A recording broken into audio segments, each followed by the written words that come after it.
आपका 14वां हफ्ता प्रेगनेंसी का चल रहा है। कांग्रेचुलेशंस, आप सेकेंड ट्राइमेस्टर प्रेगनेंसी के हो और सेकेंड ट्राइमेस्टर का सेकेंड वीक चल रहा है। आप चौथा महीना एंटर कर चुके हो प्रेगनेंसी का और 26 वीक्स आपका बचा हुआ है प्रेगनेंसी का। और इसी दौरान आप अपने आप को एनर्जेटिक फील कर पा रहे हो, आप रिलैक्स फील कर पा रहे हो और कॉन्फिडेंट फील कर पा रहे हो। तो कुछ इंपॉर्टेंट पॉइंट्स के बारे में हम इस वीडियो में बात करेंगे। प्रेगनेंसी 14th वीक्स, आइए डिस्कस करते हैं।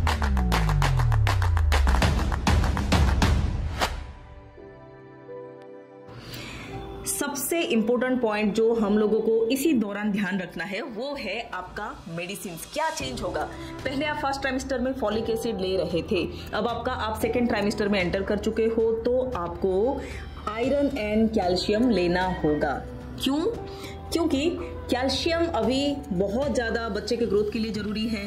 बच्चे का बोन्स कार्टिलेज स्ट्रांग हो रहा है, बच्चा आपके बॉडी से कैल्शियम ले रहा है, तो कैल्शियम सप्लीमेंट प्रोवाइड करना बहुत जरूरी है। तो कितना लोगे? आप अगर 500 mg ले रहे हो तो दिन में 2 बार करके लो। अगर वो आपका 1 ग्राम का है तो फिर आप दिन में 1 बार करके आप कैल्शियम लो। उसके साथ साथ आपको आयरन भी लेना पड़ेगा, क्योंकि बच्चा अगर आप आयरन लेते हो तो आपका हीमोग्लोबिन बढ़ेगा। हीमोग्लोबिन आपका ऑक्सीजन कैरी करके बच्चे का जो डेवलपमेंट हो रहा है उसका तक पहुंचता है। तो सारे ऑर्गन्स को प्रॉपर ऑक्सीजन का नीड है, प्रॉपर ब्लड सर्कुलेशन का नीड है। तो इसीलिए आयरन का इंटेक भी होना चाहिए। वैसे आयरन पाने के लिए आप बहुत सारी चीजें खा सकते हो। हरे पत्तेदार सब्जी खा सकते हो, पालक, मेथी, चुकंदर ले सकते हो, किशमिश ले सकते हो। और उसके साथ साथ आपको सप्लीमेंट भी लेना पड़ेगा आयरन का, क्योंकि जो आप खान पान से जो आपको आयरन मिलता है वो सफिशिएंट नहीं होता बच्चे के ग्रोथ के लिए। तो आपको खान पान के साथ साथ आपको आयरन सप्लीमेंट भी चाहिए होता है। तो आयरन कैल्शियम आपका स्टार्ट हो जाएगा। बट एक चीज का ध्यान रखना है कि आप आयरन कैल्शियम अगर ले रहे हो तो आयरन कैल्शियम में गैप होना चाहिए। आयरन कैल्शियम को एक साथ नहीं लेते, बिकॉज कैल्शियम आयरन का एब्जॉर्प्शन को प्रिवेंट करता है। इसीलिए आयरन को सुबह ले और कैल्शियम को रात में ले। जो सेकेंड पॉइंट हम डिस्कस करेंगे वो है constipation. Constipation pregnancy hormone progesterone के वजह से होता है।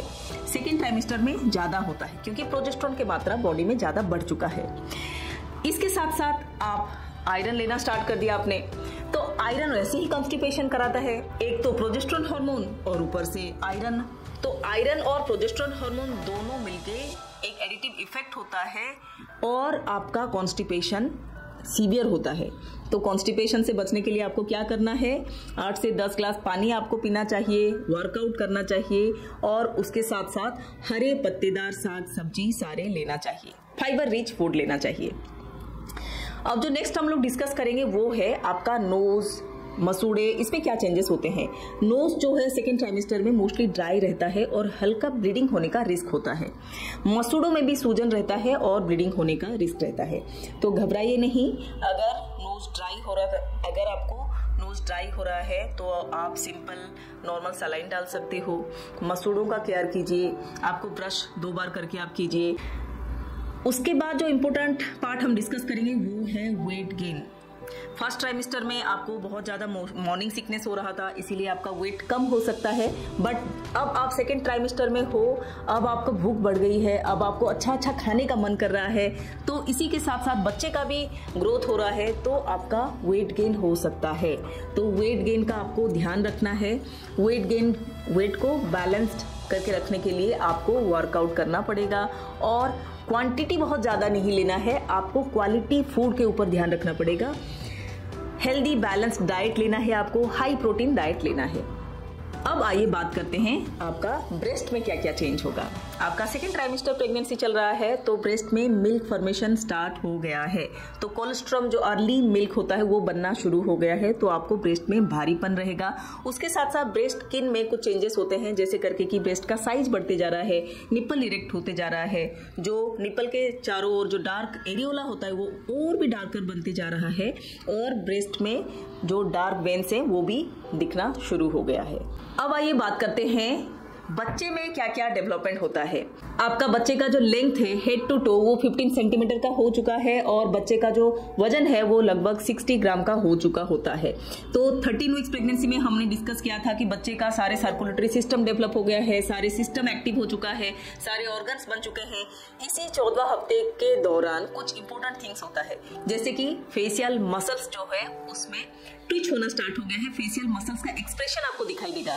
बच्चा कभी कभी पाउट कर रहा है, बच्चा कभी कभी स्माइल कर रहा है, तो ये एक इम्पोर्टेंट डेवलपमेंट है इसी दौरान। इसके साथ साथ बच्चे का जो हेयर है बॉडी में स्टार्ट होना लग जाता है। तो हेयर जो है खाली हेड में डेवलप नहीं होता, बच्चे का पूरा टोटल बॉडी में हेयर रहता है। जो फिटल हेयर होता है उसको हम लोग बोलते हैं लेनोगो हेयर। लेनोगो हेयर जो होता है वो डिलीवरी से पहले कम हो जाता है या फिर डिलीवरी के बाद जो है वो झड़ जाता है और अपने आप डिसअपीयर हो जाता है। उसके बाद हम लोग बात करेंगे कुछ इंपॉर्टेंट चीजें, जैसे करके कि फेस जो है डिस्टिंक्ट हो गया है, उसको पूरा का पूरा उसका कैरेक्टरिस्टिक फीचर जो है प्रॉपर आ चुका है। Eyebrows, eyelid, nose proper develop है, लिप्स बन चुके हैं। उसके साथ साथ आपका एक्सटर्नल ईयर, इंटरनल ईयर बन रहा है और उसके साथ साथ एक इंपॉर्टेंट डेवलपमेंट होता है जो है टेस्ट बर्ड्स आने लगा है।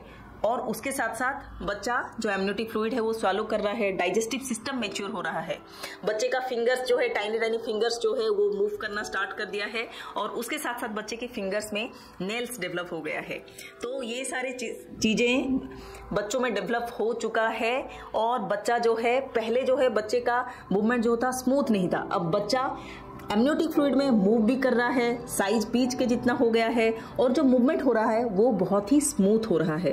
बच्चे का एक्सटर्नल जेनिटलिया बन चुका है, जहाँ पे कि सेक्स डिटर्मिनेशन बेबी बॉय है या बेबी गर्ल है वो अल्ट्रासाउंड में कभी कभी पता चलता है, कभी कभी थोड़ा सा टाइम भी लगता है बच्चे का बेबी बॉय है या बेबी गर्ल जानना। उसके साथ साथ बच्चे का रिफ्लेक्सेस डेवलप हो गया है। अगर बच्चे का फिंगर को टच हो रहा है तो बच्चा जो है मूव कर सकता है अपने हैंड को, तो बच्चे का रिफ्लेक्सेस वगैरह हो चुका है। तो ये सारे चेंजेस होते हैं बच्चे और माँ में 14वां हफ्ता प्रेगनेंसी के दौरान। मैं आशा करती हूँ कि ये वीडियो आपके लिए इन्फॉर्मेटिव रहा हो। ऐसे ही इन्फॉर्मेटिव वीडियो के लिए आप इस चैनल को सब्सक्राइब करें और ये वीडियो को जितने सारे प्रेग्नेंट लेडीज़ हैं और जो लोग प्रेगनेंसी प्लान कर रहे हैं उनको आप शेयर कीजिए। Thank you very much for watching.